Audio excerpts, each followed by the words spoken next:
Hello, I'm Miranda Kahn. And I'm John Bachman. Coming up next on Newsmax Now. We're learning new information today about the Amtrak engineer who's now the focus of that investigation. Will he talk to investigators? Plus, what other factors may be to blame? This as authorities are still searching through the wreckage, while today at least one of the other passengers remained missing. We'll also hear from family members who lost loved ones, and we'll hear from the mother of this midshipman.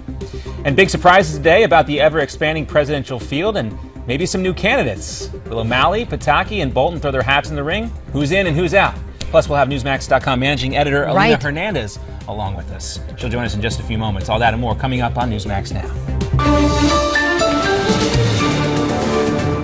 And thank you for joining us for this Thursday edition of Newsmax Now. Yeah, we're still focused on Philadelphia, but we heard about another train derailment in Pennsylvania. This time, that train is a freight train closer to Pittsburgh. We'll talk about that in a few moments. But first, we want to start with the latest from the Amtrak crash in Philadelphia. The NTSB now believes the engineer tried to hit the brakes as that train was traveling more than 100 miles per hour. That is double the speed that train should have been traveling. 32-year-old Brandon Bostian has been identified as the train's engineer. His lawyer tells ABC News that Bostian remembers coming to that curve, and he remembers trying to reduce the speed thereafter. He was knocked out. The engineer's lawyer also says he was not on his cell phone using drugs or alcohol. He was injured in the crash but has been released from the hospital, and he's been interviewed by police, although he did not say much. Federal investigators are expected to talk to him very soon. Of the 7 people who died in that crash, most of them have now been identified as well. Family members confirm that Rachel Jacobs, seen here, is dead. She is the CEO of Aprinet, a Philadelphia tech company. The U.S. Naval Academy is also confirming the death of midshipman third class Justin Zemser from Rockaway Beach, New York. His mother says the family is devastated. He was a loving son, nephew, and cousin who was very community-minded. This tragedy has shocked us all in the worst way, and we wish to spend his time grieving with our close family and friends. Also, video software engineer Jim Gaines, an employee of the Associated Press, also died in the crash. And search crews and family members are still looking for Bob Gildersleeve. His father says he's frustrated by the lack of information. If you really want to add some luster to your story, call up the Amtrak number that they posted and get some information from there. And then please relay it to us, because we can't get that information. You can understand his frustration. Bob Gildersleeve Sr. says his son had a ticket for that train that crashed. He hasn't been seen or heard of since. And we're receiving new reports. There's been another derailment, this one a freight train. Investigators say at least 10 empty cars turned over in the Hazelwood neighborhood of Pittsburgh. No injuries have been reported. On Capitol Hill, the House approves a bill to end the NSA's bulk collection of phone records. The USA Freedom Act will allow agencies to collect phone data only if a court decides there's a reasonable link to terrorism. The bill garnered bipartisan support in the House. It sets up a potential fight within the Senate, where Majority Leader Mitch McConnell wants to expand the NSA's data collection program. Presidential candidate Senator Rand Paul says he strongly opposes that move. Well, police have now released surveillance video showing that hammer-wielding man attacking 2 officers yesterday. The NYPD commissioner now praising both of the officers for how they handled the situation. They approached that man identified as 30-year-old David Barrel, and when he pulls out a hammer and starts attacking the officer, the female officer named Lauren O'Rourke, the other officer jumped in and started shooting.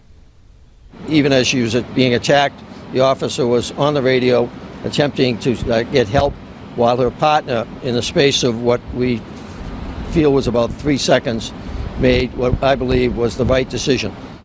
Well, the other officer, as we mentioned, wounded Barrel. He's now stable at a hospital. Police say the hammer is the same weapon they believe was used in 4 other attacks just this week. The fate of the convicted Boston bomber now rests in the hands of the jury. It's the same jury that found him guilty of killing 3 people and wounding more than 250 others 2 years ago at the Boston Marathon. Dzhokhar Tsarnaev faces either life in prison or the death penalty. Well, was it a slip of the tongue, or did former Florida Governor Jeb Bush just announce he's running for president? I'm running for president in 2016, and the focus is going to be about how if I run, how do you create high sustained economic growth where more people have a chance at earned success. And I will apply my record and the ideas that are relevant going forward. Seems pretty clear to me. This slip comes after Bush fumbled a question about the Iraqi war. Specifically, would he have invaded? Knowing what he knows now about the flawed intelligence, Bush said yes. A Bush spokesperson claims he misheard that question. Senator Rand Paul, who is running for president next year, called Jebb's Iraq response, quote, incredibly fumbled answer. He also took aim at Bush's protege, Florida Senator Marco Rubio, for his support of foreign aid. And President Obama welcomes leaders from select Arab countries to the White House. They are there to meet.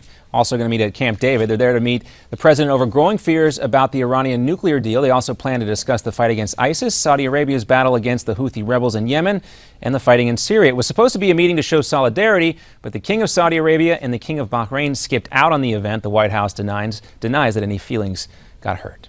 An Iraqi nun tells Congress that ISIS militants are committing cultural genocide against Christians. Sister Diana Mamika testified yesterday begging lawmakers for help, telling them ISIS plans to wipe the earth of all Christians. Sister Diana was originally denied a visa to the U.S., but after mounting pressure, the White House relented and granted her a visa. It's still raining in Texas. The region south of Houston saw up to 10 inches of rain yesterday, prompting the National Weather Service to issue flash flood warnings for much of the area. As you can see, crews had to rescue about 20 people from the high floodwaters, according to the Houston Fire Department.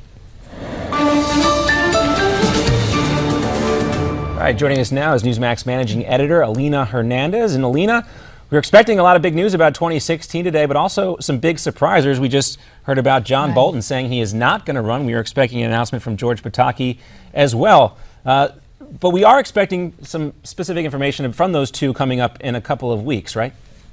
Yes, absolutely. We're hearing both Pataki and Martin O'Malley on the Democratic side will be both making announcements sometime at the end of May. Yeah, there was some talk that maybe Pataki was going to jump in the race this morning, and also with John Bolton, a lot of folks did think he was going to run.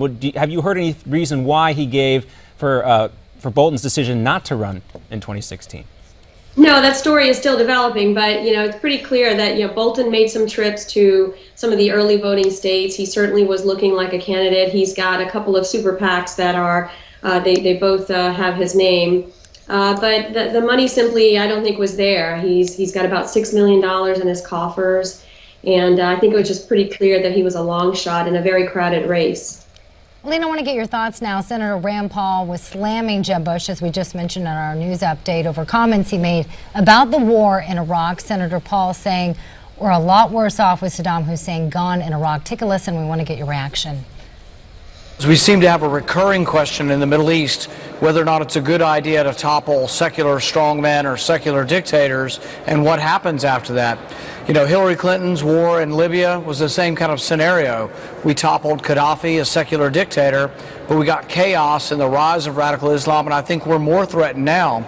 But I think the same was true of Saddam Hussein. There's a consistent theme here that every candidate should be asked, and that is it a good idea to go into the Middle East, topple governments, and hope that something better rises out of the chaos? Because recent history seems to show that, we're not getting something better, we're getting something worse. What do you think has been the reaction so far in regards to his comments? Well, I think Rand Paul is on a tear. He's gone after Marco Rubio for supporting foreign aid to governments who are friendly with our enemies. He's definitely gone after Jeb for his flub on Iraq and Iran. It seems to me that he's got a message. I think that there's a significant number of conservatives or Republicans that absolutely believe that we should, worry about what's going on in our country. Elections are usually made on local issues. That's going to be the economy, immigration, education, the border security issues that we have. He's definitely playing to an audience that he understands pretty well. But he's going after everybody this week, and foreign policy is the issue of the week, of course. Yeah, and some say it might be the issue of the 2016 election cycle. And, of course, you can catch more of those stories on Newsmax.com, which Alina Hernandez is carefully monitoring as we speak, well, at least as soon as we get done with this interview. Alina, thanks for being with us. Always good to have you. Well, nothing shows a true token of appreciation than a couple of gift baskets of tomatoes and potatoes, right? That's how they do it in Russia. That's right. Why Russia chose to give these to our Secretary of State. That's all coming up next. Stay tuned. You're watching Newsmax Now.